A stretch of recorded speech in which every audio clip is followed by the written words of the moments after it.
when we're talking about brainwashing, when we're talking about that kind of thing, it's interesting to know some definitions. We have all, at this point, dealt with idiots who clearly are brainwashed and messed up, not looking at clear information in front of them.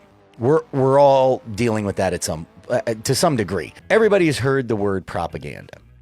Everybody has a general idea what this word means. But I'm going to read the definition. I happen to be a fan of Merriam-Webster as far as an online dictionary resource because they tend to be the least corrupted of any of the dictionaries online. Most of them have gone with a leftist agenda and tend to distort things. All of the definitions I'm going to go over from Merriam-Webster. This one is number 2 in that dictionary for the definition of propaganda.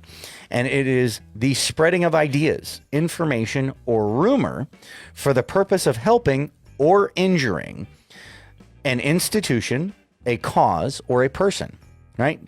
Let's do that one again. The spreading of ideas, information, or rumor for the purpose of helping or injuring an institution, a cause, or a person. Does this sound like any groups you can think of? CNN, MSNBC, ABC. I mean, at this point, even Fox, right? Because the difference here, and I want you to think about this. The difference is it's a spreading of this stuff for the purpose of destroying something or helping something. So it means it's biased immediately, right? It is with that purpose. So it's biased information meant to get attention, right? That is the purpose of it. It's the opposite of facts and education. Education doesn't need propaganda. Education just needs facts. You present facts. Somebody takes them and thinks about them. And now this is one of the interesting ones here, because Merriam-Webster, like every dictionary, is to some degree corrupted, and this is where they screwed up. The definition of education: an act or process of educating or of being educated. Well, no shit, really? Thank you. I looked it up so I could look up another word. I appreciate that a ton. But then you look up educated. And this is definition 2A in the Merriam-Webster. It says giving evidence of training or practice. Skilled, right?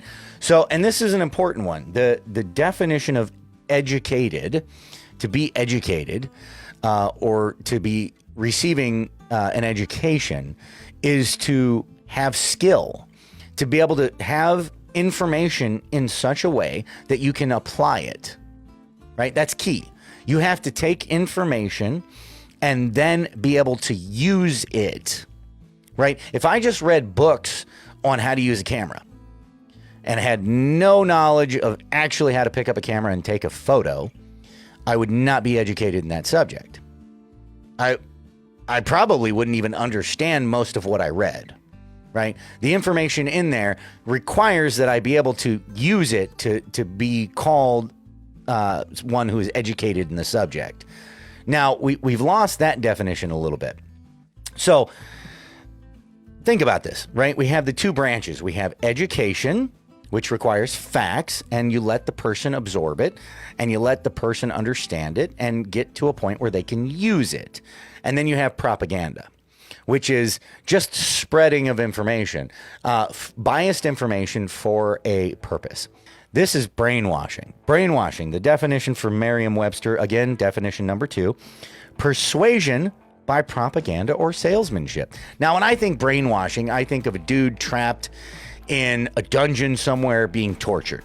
That's what I think of, right? Being tortured. He has no lights. They're screwing with his food schedule. They're screwing with the lights. They're playing horrible music. That's what I think of when I think of brainwashing. But that's not all brainwashing. Brainwashing is also persuasion by propaganda or salesmanship, meaning not facts. It's convincing of somebody of something without the facts. How do you do that? And this is the fun part. You do that through hypnosis. And I know, when I think of hypnosis, I think of good old movie hypnosis. You got the little pocket watch you're dangling in front of somebody's face, or the the little spiral, spinny circle. That's not all hypnosis is, right?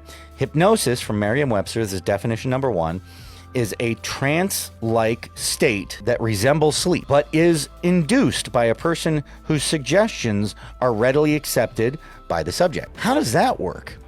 You can, with an EEG, you can measure brain waves, and you should be, when you're awake and moving and up and running and all that good stuff, you're in beta wave form. Now, when you are watching TV, you kick into what's called alpha wave. Alpha wave is when you are relaxed. It's almost a meditative state. It's a trance-like state. The TV creates that. The slight flicker of the TV creates that.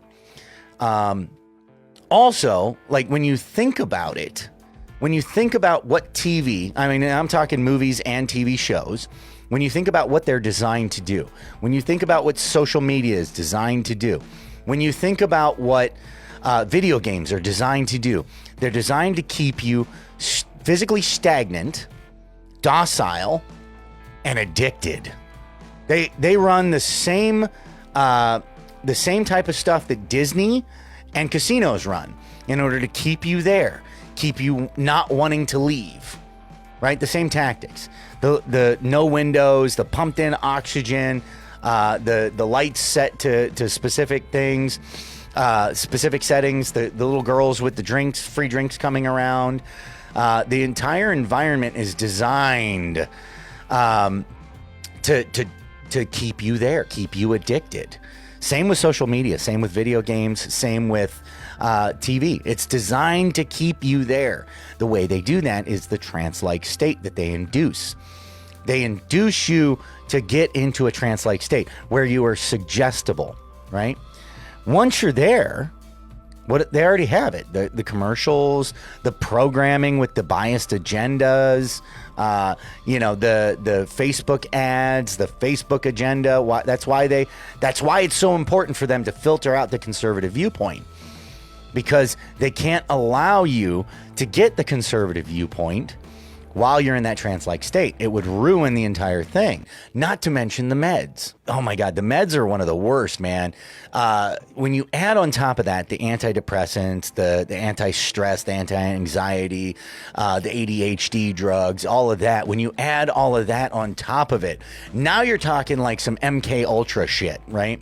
I mean, this is the level that they're screwing with people.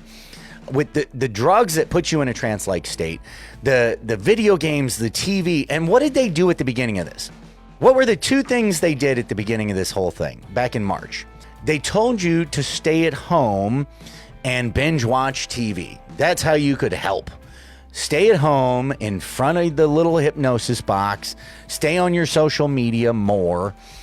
That's what they did. They wanted you more hypnotized. People are more hypnotized, not less, more. You don't need to go to work. You need to stay in front of that little box. But the other thing they did, they made telemedicine a thing. You can call in and get a prescription for just about anything. So now you have all these people trapped in their own hypnotic states. The idea is we want a drugged society. We want a docile society, so they're susceptible to suggestion nonstop. And then, what do? Then we push this idea. We constantly beat it in on every single frickin' program, every news story. That's why they fearmonger so much, to keep people in that constant state where they can just suggest, make them afraid for their lives, make them afraid for their loved ones' lives. And under hypnosis, people will do amazing things. They will do the strangest, craziest things. Now, and here's the interesting part. Humans, in general, like to be logical, reasoning folk. We like to reason. We like to use our reasoning capabilities. We like that. That is how we are designed as creatures. We are the logical ones. That is what separates man from beast.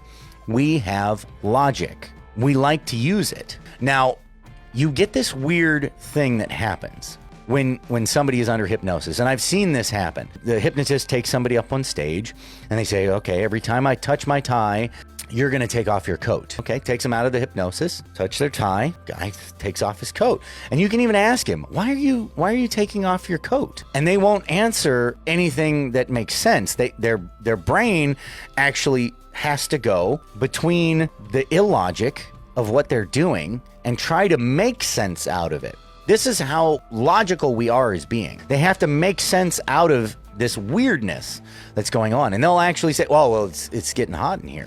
You're running into that part of the mind that's trying to make sense of illogic.